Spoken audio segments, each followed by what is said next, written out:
एक लड़के को एक लड़की से प्यार हो गया। नहीं नहीं, सच बात तो यह है कि एक गरीब लड़के को एक अमीर लड़की से प्यार हो गया। लड़की के प्यार में पागल लड़का अपने पर काबू नहीं रख सका और एक दिन उसने लड़की को प्रपोज कर दिया। सोचिए आगे क्या हुआ होगा। आपने बिल्कुल सही समझा। अमीर लड़की ने मजाक उड़ाते हुए कहा, तुम्हारी पूरे महीने की कमाई और मेरे एक दिन का खर्च एक बराबर है। बस इतनी ही बराबरी हम दोनों में और बाकी सब ज़मीन और आसमान जैसा है। तुम सोचते हो कि तुम जैसे से मैं शादी कर सकती हूँ? मैं तुमसे कभी प्यार करना तो दूर, ऐसा सोचना भी पसंद नहीं करूँगी। इसलिए मेरे बारे में भूल जाओ और अपने स्तर की किसी और को ढूंढो और उससे शादी करो। सोचिए कि आप किसी से बेपनाह प्यार करते हो और वो आपकी इतनी निर्दयता से शब्दों के तीर आपके प्यार भरे दिल पर छोड़ दे तो आपकी कैसी हालत होगी। अब बेचारा गरीब लड़का आहत होकर खून के आंसू पीकर वहाँ से सिर झुकाकर चला गया। इतनी कठोरता से ठुकराए जाने के बावजूद पता है नहीं कि वो लड़का कभी उस लड़की को भुला ही नहीं पाया। शायद सच्चा प्यार ऐसा ही होता है। अब इस घटना को 10 साल बीत चुके थे। एक दिन एक गरीब लड़का और अमीर लड़की गलती से एक शॉपिंग मॉल में एक दूसरे से टकरा गए। लड़की ने तुरंत उस लड़के को पहचान लिया और कहा, अरे तुमने अपने स्तर की कोई लड़की ढूंढकर उससे शादी की या नहीं की?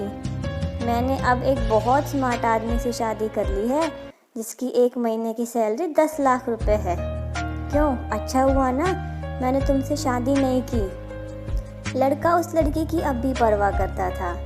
वो उसके दर्दनाक शब्द उसने आज भी पहले की तरह सुनकर अपने आंसू रोक लिए और कुछ नहीं कहा।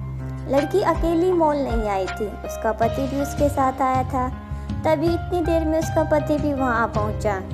लेकिन इससे पहले लड़की कुछ बोल पाती, उसके पति ने तुरंत उस लड़के को पहचान लिया जिससे वह बात कर रही थी और कहा, सर आप, गुड आफ्टरनून।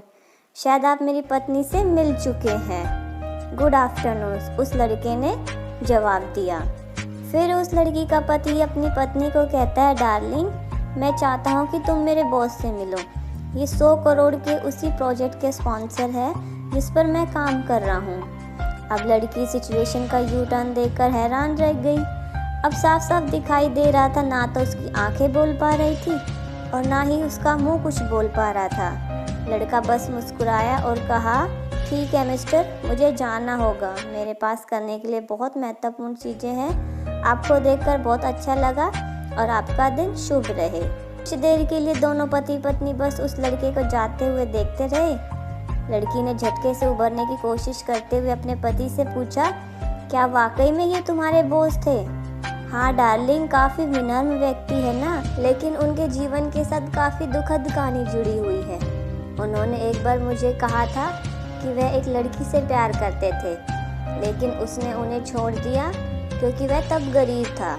इस वजह से उन्होंने जीवन में कड़ी मेहनत की और क्योंकि वह होशियार है वह सफल हो गए।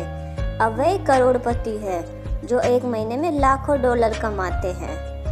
लेकिन मैं ये ज़रूर कहूँगा कि वो उस लड़की से सच्चा प्यार करते थे, इसलिए आज भी वो जीवन में आगे नहीं बढ़ पाए हैं और उन्होंने अब तक शादी भी नहीं की है।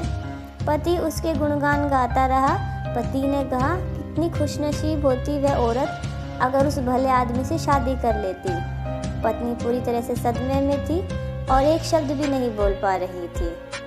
तो दोस्तों, जीवन हमारी उम्मीद से भी ज़्यादा छोटा है, इसलिए दूसरों को उसकी वर्तमान परिस्थितियों के कारण नीचा दिखाकर बहुत अभिमान या गर्वित होने की ज़रूरत बिल्कुल भी नहीं है। समय के साथ चीज़ें और परिस्थितियाँ बदलती रहती है। अगर आप लोगों को ये कहानी अच्छी लगी तो प्लीज़ मेरी कहानी को लाइक कीजिएगा और मेरे चैनल को सब्सक्राइब कीजिएगा। मिलते हैं अगली कहानी में।